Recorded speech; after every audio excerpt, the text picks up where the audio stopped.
ऐतिहासिक साक्ष्यों के अनुसार प्राचीन और मध्यकालीन भारत में कुछ हिंदू राजाओं ने भी राजनीतिक और आर्थिक कारणों से मंदिरों को लूटा या तोड़ा था। ये प्रथा मुख्य रूप से युद्ध जीतने के बाद दुश्मन राजा की शक्ति और आर्थिक संपदा को खत्म करने के लिए अपनाई जाती थी। धर्म की परवाह किए बिना राजाओं द्वारा मंदिरों को लूटा जाता था, क्योंकि मंदिर धन के भंडार थे। भारत में मुस्लिम शासन के दौरान मंदिरों का अपवित्र होना पूर्व इस्लामी काल में शासक राजवंशों द्वारा अपनाई गई नीति का ही विस्तार था।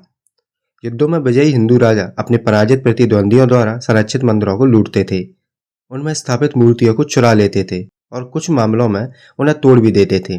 ऐसे उदाहरण दस्तावेजी रूप से दर्ज हैं और इतिहासकारों को ज्ञात है, लेकिन इस्लामी मूर्ति भंजन पर सार्वजनिक चर्चा में इस घटना का कोई प्रभाव नहीं पड़ता। इससे हिंदुत्व के समर्थकों को मुस्लिम शासकों के अधीन मंदिरों के विनाश को हिंदू धर्म पर आक्रमण और उनके अनुयायियों पर किए गए अत्याचार के उदाहरण के रूप में प्रस्तुत करने का अवसर मिला है।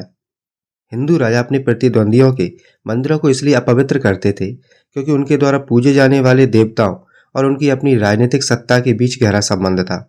प्रोफेसर रिचर्ड भारतीय कला वस्तुएं लूट के रूप में लिखते हैं कि मध्यकालीन भारत की प्रचलित वैचारिक संरचनाओं में विष्णु, शिव या दुर्गा के उपासक मानते थे कि सत्ता का प्रभाव ब्रह्मांड के स्वामी से होकर सीमित क्षेत्रों जैसे साम्राज्यों, राज्यों, क्षेत्रों या गांवों के मानव शासकों तक होता है। इस दृष्टिकोण से राजा और देवता की साझा प्रभुत्ता थी। राजा की सत्ता को वैधता प्राप्त थी क्योंकि ये उस देवता से उत्पन्न होती थी जिसकी वो पूजा करता था। इस धारणा से देवता को राज्य का सर्वोच्च प्रतीक बना दिया, इसलिए राजा को हराना ही काफी नहीं था। विजय तभी पूर्ण मानी जाती थी जब विजयी शासक राज्य देवता को अपने साथ ले जाता था, जिससे पराजित शासक का सत्ता स्रोत ही समाप्त हो जाता था। आइए जानते हैं उन हिंदू राजाओं के बारे में जिन्होंने हिंदू मंदिरों को लूटा और नष्ट भी किया। पल्लव साम्राज्य के शासक नरसिंह वर्मन प्रथम ने 642 ईस्वी में चालुक्य राजा पुलकेशी द्वितीय को पराजित करके उनकी राजधानी बातापी यानी वर्तमान बादामी कर्नाटक पर अधिकार कर लिया था।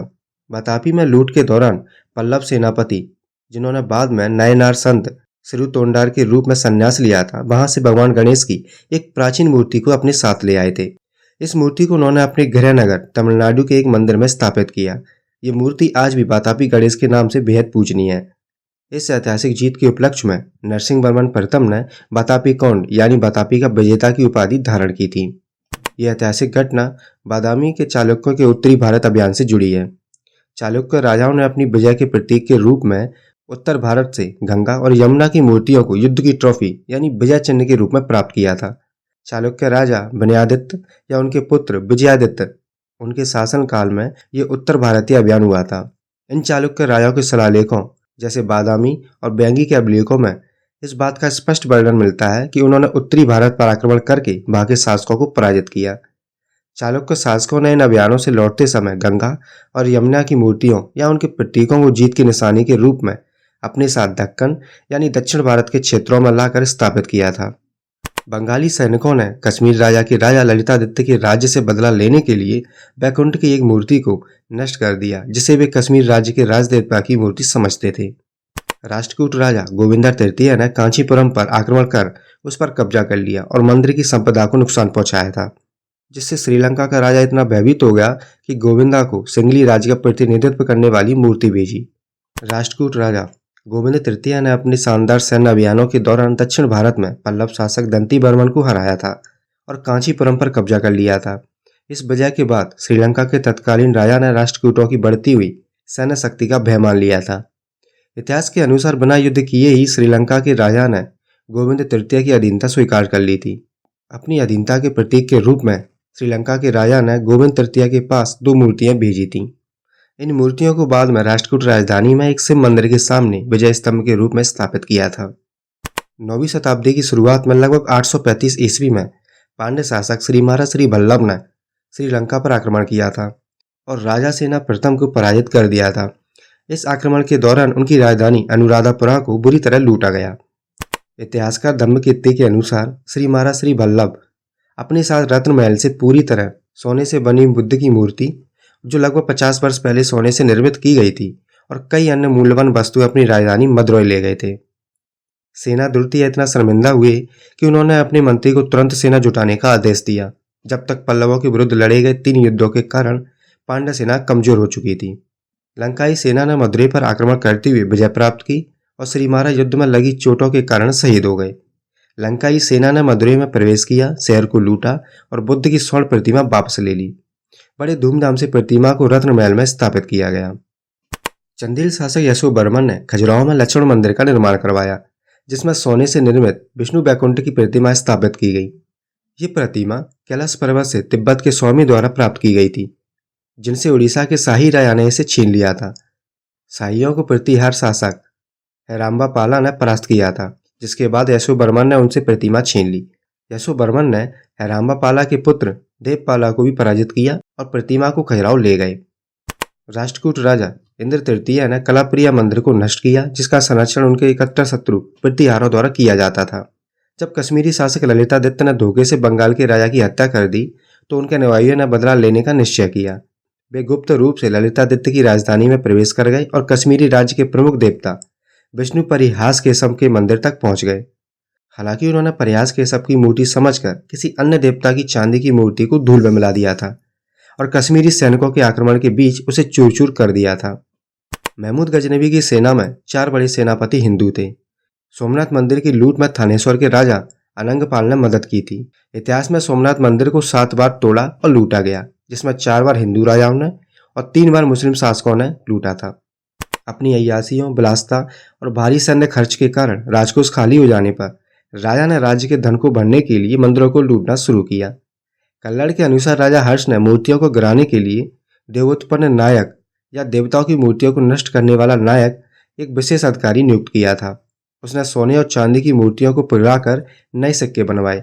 इस दौरान हिंदू और बौद्ध दोनों प्रकार के मंदिरों को निशाना बनाया गया था। इतिहास में दर्ज है कि उसने कश्मीर के लगभग सभी मंदिरों को नष्ट कर दिया था और केवल 4 या 5 मंदिर ही बचे थे जिन्हें उसने छुआ नहीं।